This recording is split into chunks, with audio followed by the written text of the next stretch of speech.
Bismillahirrahmanirrahim. Rabbi shrahli sadri wa yassirli amri wahlul 'uqdatam min lisani yafqahu qawli.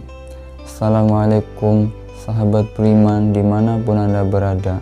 Semoga kalian semua dalam keadaan sehat walafiat, panjang umur, bahagia, dan banyak rezeki. Amin ya rabbal alamin. Alhamdulillah, pada kesempatan kali ini saya akan menceritakan sebuah kisah nyata di masa lalu, yaitu kisah anak Nabi Adam alaihissalam yang bernama Qabil dan Habil. Tetapi sebelum saya menceritakan alur kisahnya, bagi kalian yang belum subscribe, silahkan tekan subscribe terlebih dahulu, karena subscribe itu gratis, supaya channel yang saya buat ini makin berkembang. Dan silahkan tekan tombol lonceng notifikasinya agar tidak ketinggalan alur cerita selanjutnya. Langsung saja saya akan menceritakan kisah dari anak Nabi Adam. Bismillahirrahmanirrahim. Seiring bergulirnya waktu, pada tahun pertama sejak mereka dipertemukan, Siti Hawa melahirkan sepasang anak kembar, lelaki dan perempuan. Si lelaki dinamakan Qabil dan yang perempuan dinamakan Iklimah. Pada tahun berikutnya lahir lagi sepasang anak kembar, yaitu Habil dan Labuda. Nabi Adam dan Siti Hawa berharap dari keempat anak pertamanya ini akan menurunkan anak cucu yang berkembang biak mengisi bumi Allah. Dengan penuh rasa kasih sayang, Adam dan Siti Hawa merawat keempat anak mereka tumbuh dengan cepat. Nabi Adam dan Siti Hawa tidak pernah membeda-bedakan kasih sayang di antara mereka. Yang perempuan dididik sesuai dengan kodrat wanita, yakni menolong ibunya dan mengurus rumah tangga dan melakukan hal-hal yang menjadi tugas bagi wanita. Sedangkan yang laki-laki mencari nafkah sesuai dengan bakat masing-masing. Qabil berusaha di bidang pertanian, sedangkan Habil berusaha di bidang peternakan. Menjelang usia dewasa, Allah memberi petunjuk kepada Nabi Adam agar putra-putrinya dinikahkan.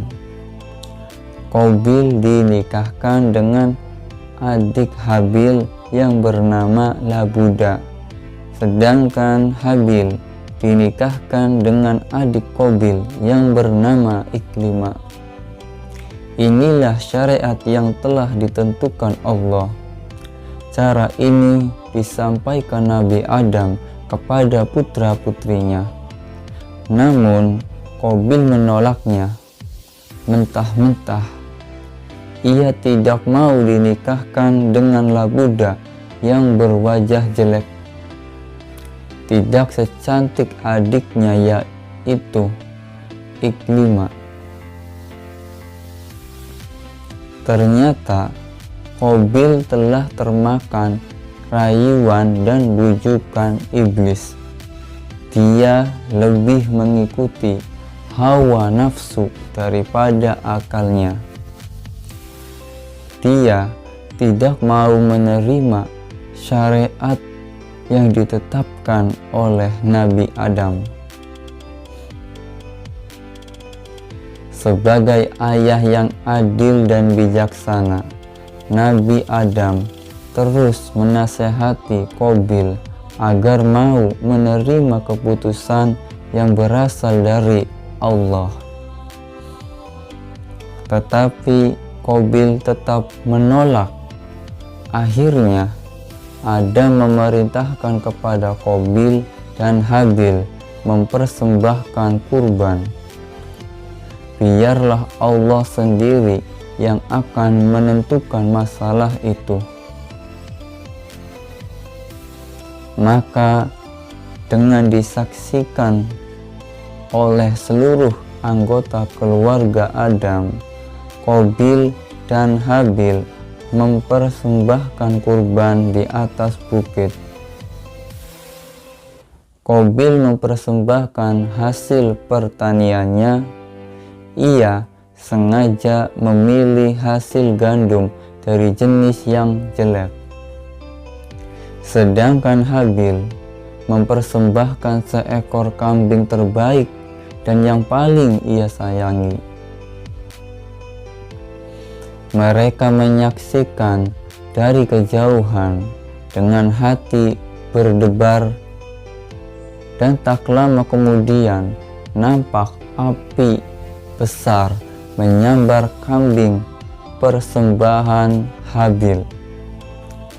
Sedangkan gandum persembahan Qabil tetap utuh, berarti kurbannya tidak diterima. Melihat kenyataan yang demikian, Qabil merasa sangat kecewa. Dengan terpaksa, dia menerima keputusan itu. Padahal hatinya tetap tidak mau menerimanya. Maka berlangsunglah pernikahan itu, Qabil dengan Labuda, Habil dengan Iklima. Hari-hari pun berlalu. Iblis datang merasuki pikiran Qabil. Ia membisikkan sesuatu, bahwa jika Qabil dapat membunuh Habil, pasti ia akan dapat menikahi Iklima yang cantik jelita. Hal ini terus-menerus dilakukan oleh iblis tanpa jemu dan bosan. Pada dasarnya, nafsu Qabil memang ingin memiliki Iklima. Maka ia pun menuruti bisikan iblis tersebut.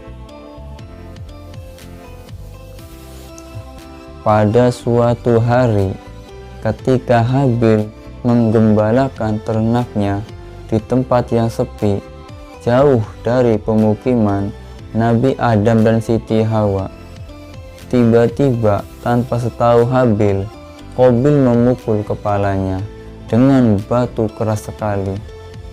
Maka matilah Habil. Inilah pembunuhan pertama di atas bumi ini. Pembunuhan pertama atas umat manusia. Iblis tertawa kegirangan, sebab ia sudah mempunyai teman. Setelah Habil mati, Qabil merasa kebingungan, diguncang-guncangkan tubuh saudaranya itu. Tentu saja tak mau bergerak. Lalu ia bawa ke sana kemari. Ia benar-benar kacau, tak tahu harus dikemanakan mayat saudaranya itu. Air matanya berlinang, ada rasa penyesalan di hatinya. Ketika Qabil kebingungan, Allah memberikan ilham melalui burung gagak. Ada 2 ekor burung gagak yang merebut hendak mematuk mayat Habil. Burung gagak itu bertarung, salah seekor tewas dalam pertarungan itu.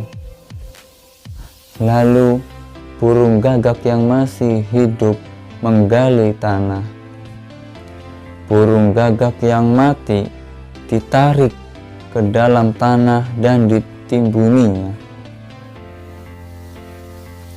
Melihat kejadian itu, Qabil akhirnya meniru perbuatan burung gagak tersebut. Ia menggali tanah dan menguburkan mayat saudaranya itu. Namun, setelah selesai menguburkan mayat saudaranya, ia tetap merasa gelisah. Apa yang harus dikatakannya kepada ayahnya, yakni Nabi Adam? Qabil tidak berani pulang, hatinya penuh dengan rasa takut dan bersalah. Lebih-lebih pada waktu ia melihat ayahnya datang dari atas bukit, menghampiri dirinya. Qabil makin panik, ia melarikan diri, masuk ke dalam hutan, mendaki gunung, dan menuruni jurang. Nabi Adam dan Siti Hawa merasa sangat sedih atas kejadian itu, sebab beliau itu hanyalah manusia biasa yang mempunyai hati dan perasaan. Dia pasrah kepada Allah dan menerimanya sebagai takdir dan kehendaknya. Ia memohon untuk diri dan keluarganya agar dikaruniai kesabaran dan keteguhan iman, serta bertaubat, beristighfar, memohon ampunan dari Allah Subhanahu wa Ta'ala. Selama beberapa tahun kemudian, Ibu Hawa melahirkan putra-putri kembar, sehingga anak turunnya demikian banyak. Maka berkembang biaklah anak manusia keturunan dari Nabi Adam alaihissalam. Demikianlah kisah sejarah Qabil dan Habil. Semoga kita mendapatkan hikmah dari kisah tersebut. Tirulah akhlak baik dari Habil dan janganlah tiru akhlak buruk Qabil.